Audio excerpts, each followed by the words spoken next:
एक समय ऐसा था जब अतीक अहमद की उत्तर प्रदेश में तूती बोलती थी।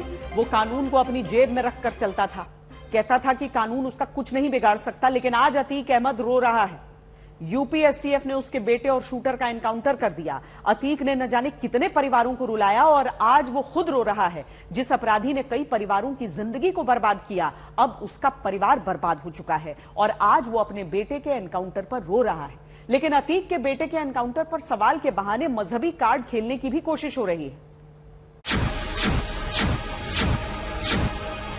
समाजवादी पार्टी के द्वारा पोषित माफिया है, माफिया को मिट्टी में मिला देंगे।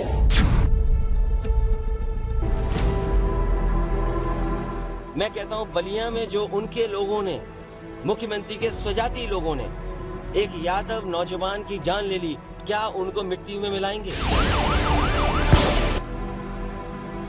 जुनैद और नसीर को जिसने मारा, तुम उसका भी एनकाउंटर करोगे? नहीं करोगे तुम। इसलिए नहीं करोगे क्योंकि तुम मजहब के नाम पर एनकाउंटर करते हो।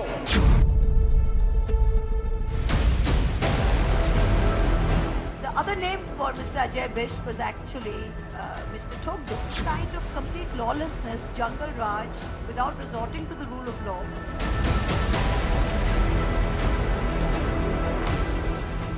फेक इनकाउंटर में नंबर 1 पर, तो आप क्या उम्मीद करोगे? क्या संविधान हट जाए, कानून हट जाए?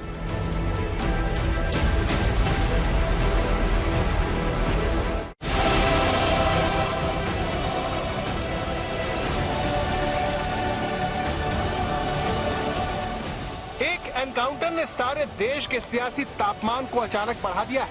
ये एनकाउंटर झांसी से 30 किलोमीटर दूर बड़ा गांव और चिरगांव के पास होता है, जिसमें 2 लोग मारे जाते हैं।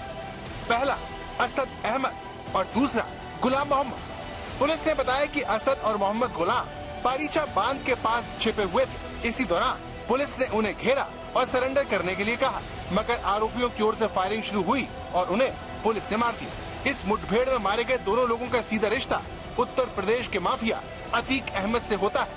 असद उसका बेटा था और गुलाम मोहम्मद उसका शूटर। इसीलिए जैसे ही पता चलता है कि एक मुठभेड़ में ये मारे गए, मध्य प्रदेश के खरगोन से अखिलेश यादव यूपी में हुए एनकाउंटर पर योगी सरकार को घेरने में जरा भी देर नहीं करते।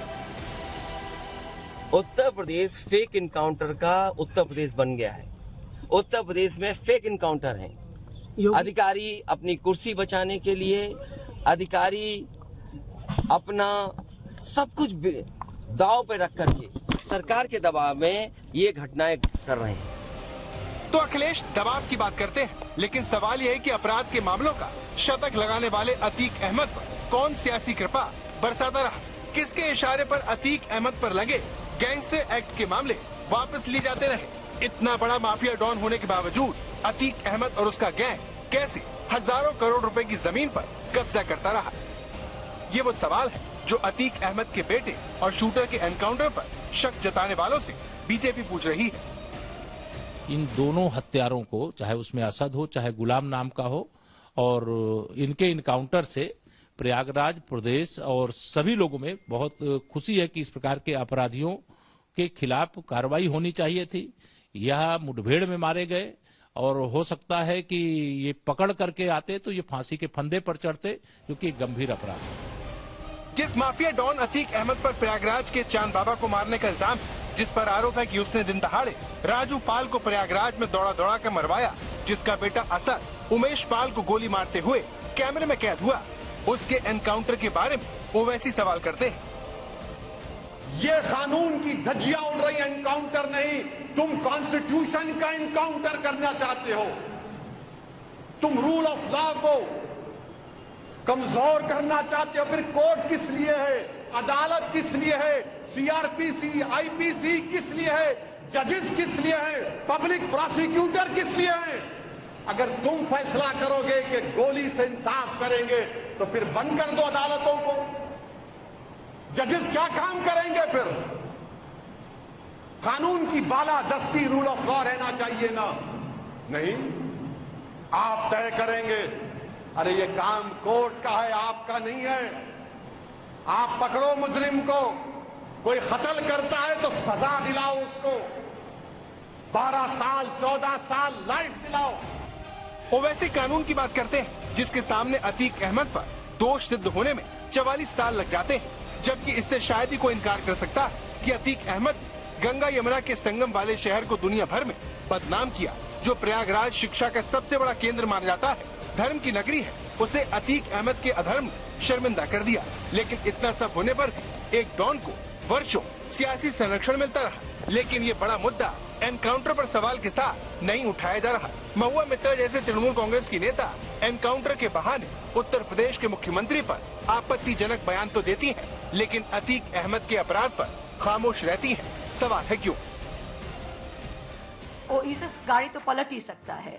So the other name for Mr. Ajay Bish was actually Mr. Togdo, because whenever he was chief minister, even when he was MP, he would like to tell his police and his law and order enforcement agencies that Togdo, which means finish them off. So this kind of complete lawlessness, jungle raj, without resorting to the rule of law, encounter killings have always flourished under the honorable gentleman and continue to do so.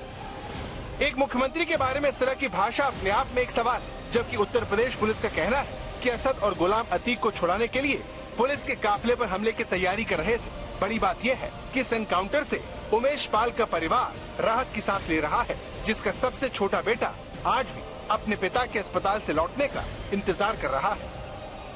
कोई भी है, चाहे वो अच्छा हो या बुरा हो, बाप के लिए बेटा बहुत मायने रखता है।